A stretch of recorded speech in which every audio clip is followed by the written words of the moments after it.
Lectura del Santo Evangelio según San Lucas. Cuando se acercaba a Jericó, un ciego estaba sentado al borde del camino, pidiendo limosna. Al oír que pasaba mucha gente, preguntó qué sucedía. Le respondieron que pasaba Jesús de Nazaret. El ciego se puso a gritar: «Jesús, hijo de David, ten compasión de mí». Los que iban delante lo reprendían para que se callara, pero él gritaba más fuerte: «Hijo de David, ten compasión de mí». Jesús se detuvo y mandó que se lo trajeran. Cuando lo tuvo a su lado, le preguntó: «¿Qué quieres que haga por ti?» «Señor, que yo vea otra vez». Y Jesús le dijo: «Recupera la vista, tu fe te ha salvado». En el mismo momento, el ciego recuperó la vista y siguió a Jesús, glorificando a Dios.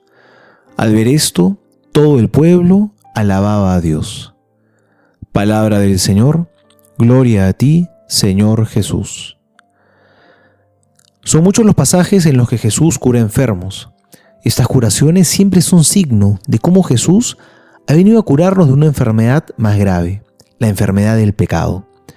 Cuando Jesús cura a un paralítico, por ejemplo, nos recuerda que el pecado es como una parálisis que nos impide avanzar, que nos detiene para el amor y nos empequeñece el corazón para poder amar más. Cuando Jesús sana a los leprosos, nos recuerda que el pecado es también como una enfermedad que nos aísla de los demás, nos va deformando y nos hiere en lo más profundo. Hoy Jesús cura a un ciego, porque el pecado es también una ceguera. Santo Tomás de Aquino lo explicaba muy bien. Él decía que el pecado tiene dos efectos devastadores en nosotros. Por un lado, oscurece nuestra inteligencia y por otro, debilita nuestra voluntad. Ya no vemos con claridad, nos confundimos, empezamos a distorsionar la realidad y cada vez tenemos menos voluntad. No hacemos el bien que queremos y hacemos el mal que no queremos. Nos hacemos esclavos de nuestros pecados. Pidámosle a Jesús que nos dé la fuerza para no dejarnos vencer, como este hombre ciego que no se dejaba callar por las voces del mundo. Oraba y suplicaba con fuerza, porque solo Dios podía salvarlo. Así como dice el Papa Francisco, la oración del humilde es la debilidad de Dios. Dios no se resiste a la súplica del hombre necesitado. Con mucha humildad, entonces, reconozcamos que estamos muy necesitados, que no podemos solos y que necesitamos que también el Señor venga y nos cure. Soy el Padre Juan José Paniagua y les doy a todos mi bendición en el nombre del Padre y del Hijo y del Espíritu Santo. Amén.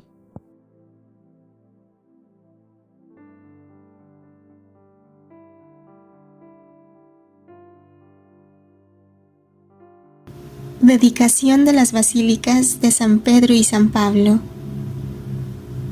Apóstoles.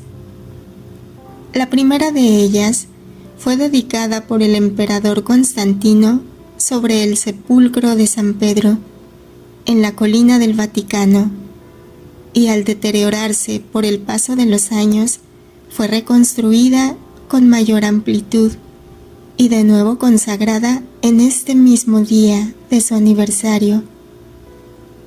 La otra, edificada por los emperadores Teodosio y Valentiniano en la Vía Ostiense, después de quedar aniquilada por un lamentable incendio, fue reedificada en su totalidad y dedicada el 10 de diciembre. Con su común conmemoración, se requiere significar, de algún modo, la fraternidad de los apóstoles y la unidad en la Iglesia. Comentarios y meditaciones desde la tradición de la Iglesia. San Agustín, obispo. Sermón: Señor, sálvame que me hundo. Jesús extendió la mano, lo agarró y le dijo: Hombre de poca fe, ¿por qué has dudado? Mateo 14:31. El Evangelio que se nos ha proclamado y que recoge el episodio de Cristo, el Señor, andando sobre las aguas del mar, y del apóstol Pedro, que al caminar sobre las aguas titubeó bajo la acción del temor, dudando, se hundía, y confiando nuevamente, salió a flote. Nos invita a ver en el mar un símbolo del mundo actual y en el apóstol Pedro la figura de la única iglesia. En efecto, Pedro en persona, él, el primero en el orden de los apóstoles y generosísimo en el amor a Cristo, con frecuencia responde personalmente en nombre de todos.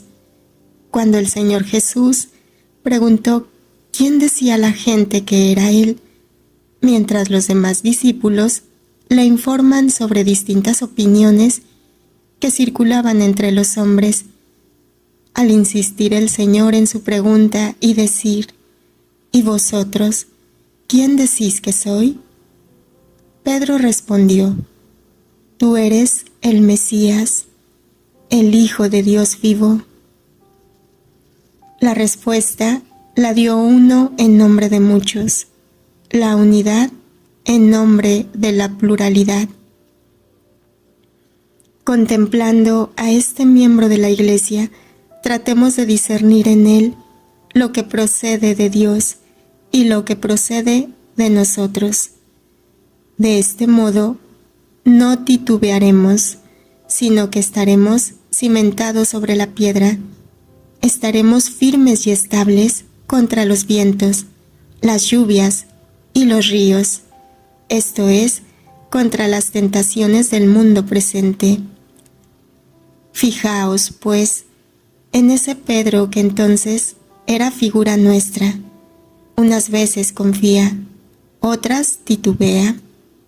Unas veces le confiesa inmortal y otras teme que muera.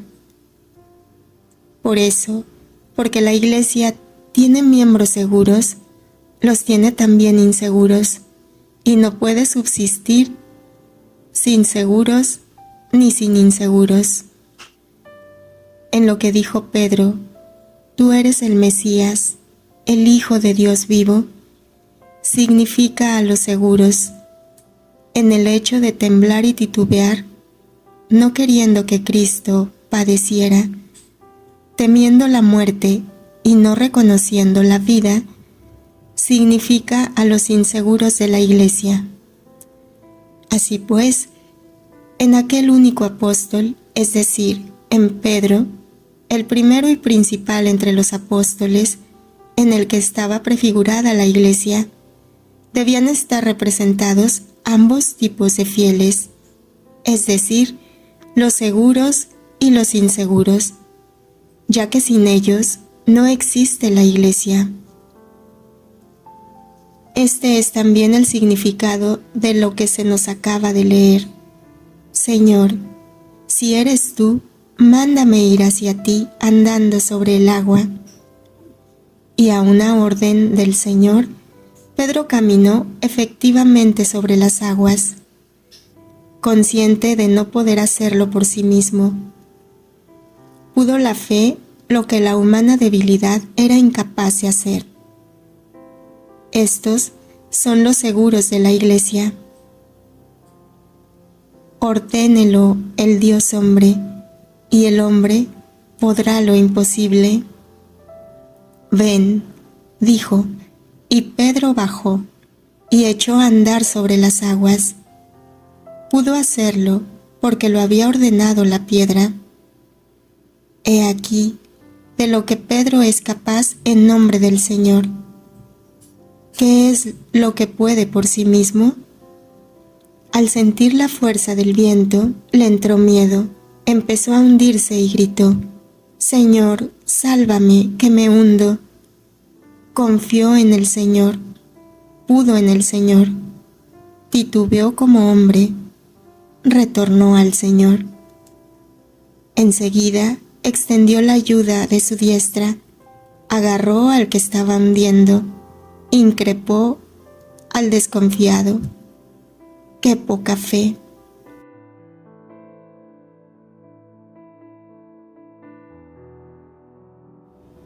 Considerad al mundo como si fuera el mar, viento huracanado, tempestad violenta, Para cada uno de nosotros, sus pasiones son su tempestad.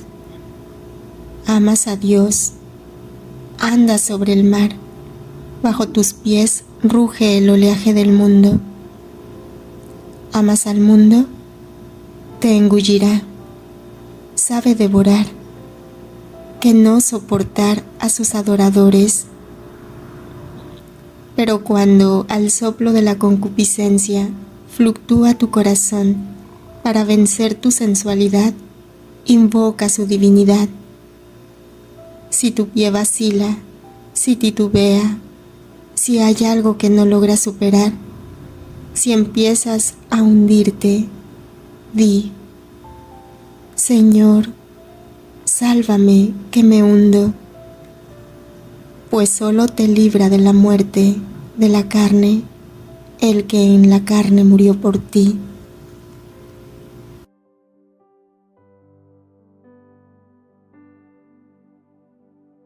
Ánimo, que soy yo, no temáis. Con estas palabras les invita a dos actitudes: tener confianza y echar fuera el miedo. El no temáis recuerda la palabra que Jesús dirigió a Jairo: no temáis, solamente cree. Al animar a los discípulos a que tengan confianza y alejen el miedo, Jesús les está invitando a que tengan fe en Él. Volumen 29, abril 16, 1931. Ánimo, hija mía, la confianza es de las almas resueltas a hacer el bien. Ellas son imperturbables bajo cualquier tempestad, y mientras oyen el estruendo de los truenos y relámpagos, hasta ser sacudidos por ellos, y quedan bajo la abundante agua que les llueve encima, se sirven del agua para lavarse y salir más bellas, y sin poner atención a la tempestad, están más que nunca resueltas y animosas a no apartarse del bien comenzado. El desánimo es de las almas indecisas que no llegan jamás a cumplir un bien. El coraje les muestra el camino. El coraje pone en fuga cualquier tempestad. El coraje es el pan de los fuertes.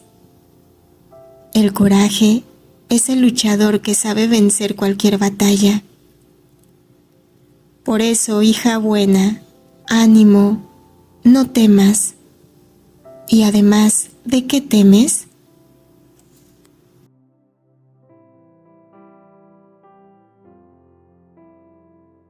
Ánimo, que soy yo.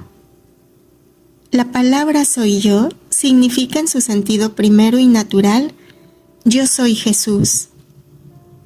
Al mismo tiempo, ese soy yo está indicando en terminología bíblica una epifanía divina, ya que es Yahvé quien se revela caminando sobre el mar, dominándolo.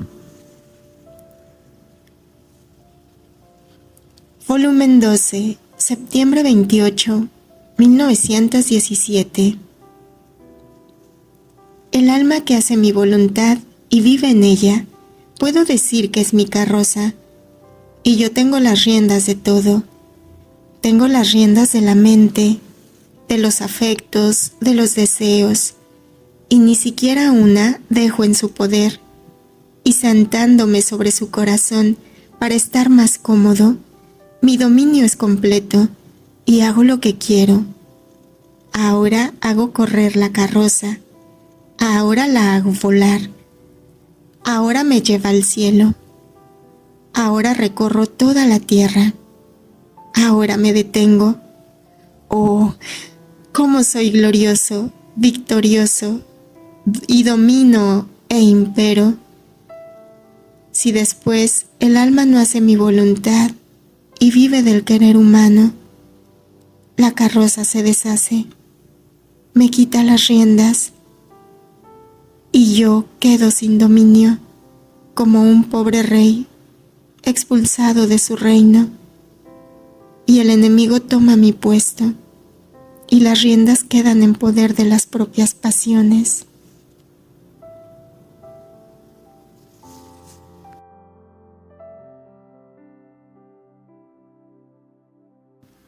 Hombre de poca fe, ¿por qué has dudado? Esta palabra, más que un reproche, es una ardiente invitación a Pedro para que crezca en la fe. Es como si le hubiera dicho: si comenzaste bien, ¿por qué no has continuado? Creer es entregarse a Jesús y seguirle confiadamente, sin temor, a donde quiera que Él vaya, aunque sea más allá de lo que parece humanamente posible. El relato de Jesús que camina sobre las aguas constituye una pequeña obra maestra sobre la fe.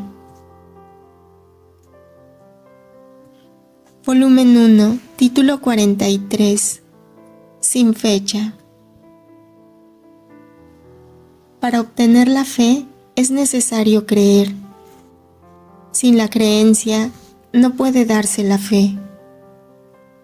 Como en la cima del hombre se encuentra la cabeza, la cual debe dirigir al hombre en todas sus operaciones, así en la cima de cualquier otra virtud se necesita la fe, la cual ordena todo.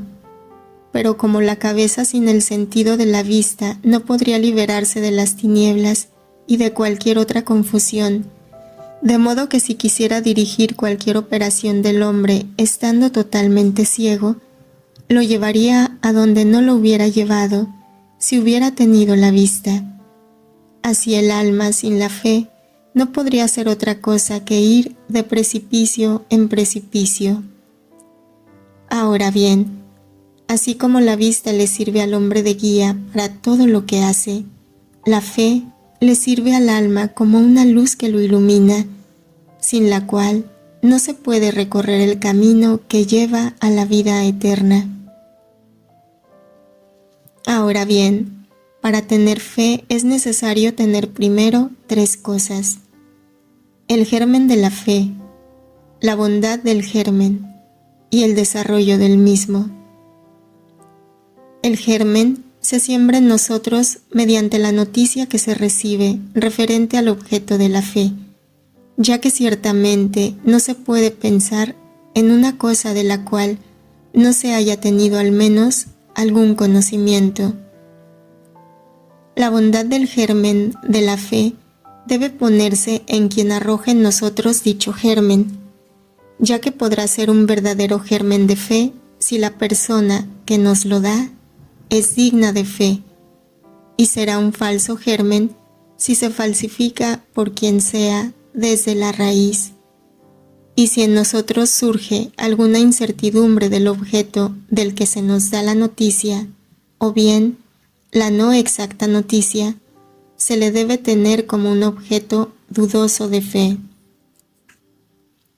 Una vez seguro del germen de la fe, como de su bondad, es necesario que sea cultivado para que crezca y se desarrolle bien hasta que llegue a la madurez, pues solo entonces llega a dejar de ser objeto de fe cuando se tiene la íntima persuasión de la verdad.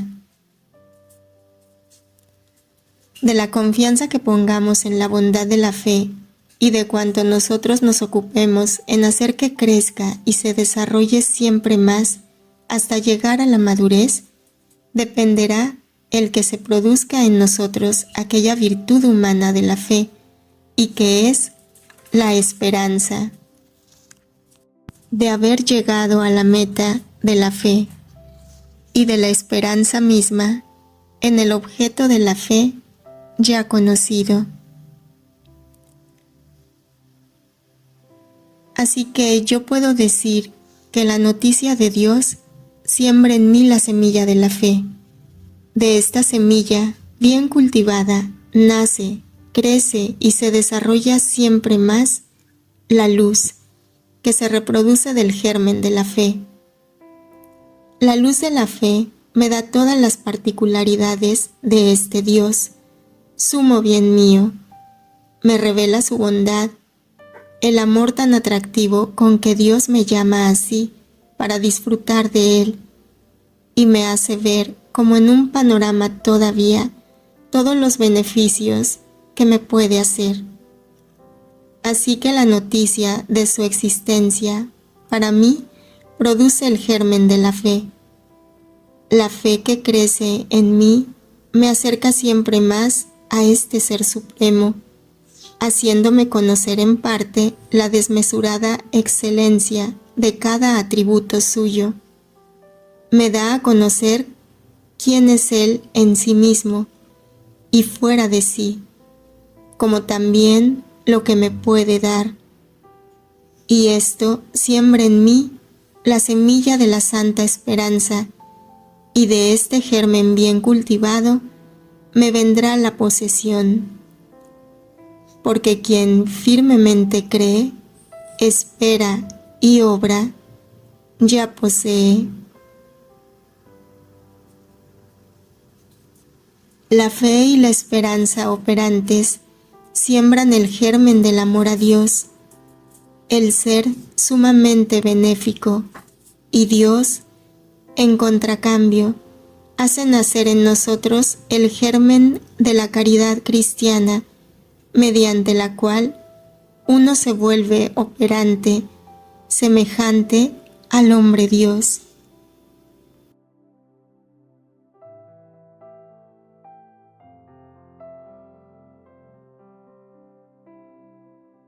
La barca es también figura de la Iglesia, que navega sobre aguas tranquilas cuando Jesús va con ella. La Iglesia se postra y adora a Jesús, su Señor, que la salva del peligro de sumergirse en las profundidades del abismo.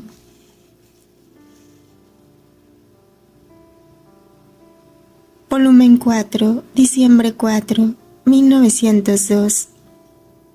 Mi potencia se extendía por doquier, y desde cualquier lugar que me encontrara, podía realizar los más estrepitosos milagros. Sin embargo, en casi todos los milagros quise asistir personalmente, como al resucitar a Lázaro. Fui, hice quitar la piedra, lo hice desatar, y después, con el imperio de mi voz, lo volví a llamar a la vida. Al resucitar a la niña, la tomé de la mano con mi mano derecha, llamándola nuevamente a vida, y tantas otras cosas que están registradas en el Evangelio, que a todos son conocidas. Quise asistir con mi presencia. Esto enseña, estando encerrada a la vida futura de la Iglesia en la mía, el modo como debe comportarse el sacerdote en su obrar. Y estas son cosas que se refieren a ti, pero en modo general. Tu lugar propio lo encontrarán sobre el Calvario. Yo, sacerdote y víctima, levantado sobre el leño de la cruz, quise un sacerdote que me asistiera en aquel estado de víctima, el cual fue San Juan, que representaba la Iglesia naciente. En él yo veía a todos, papas, obispos, sacerdotes y todos los fieles juntos, y él, mientras me asistía, me ofrecía como víctima para la gloria del Padre y para el buen éxito de la Iglesia naciente.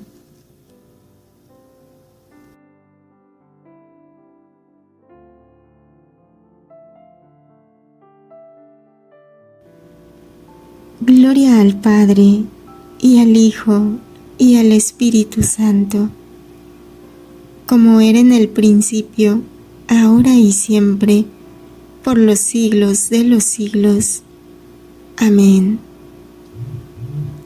Ven, divina voluntad, ven a reinar en nosotros.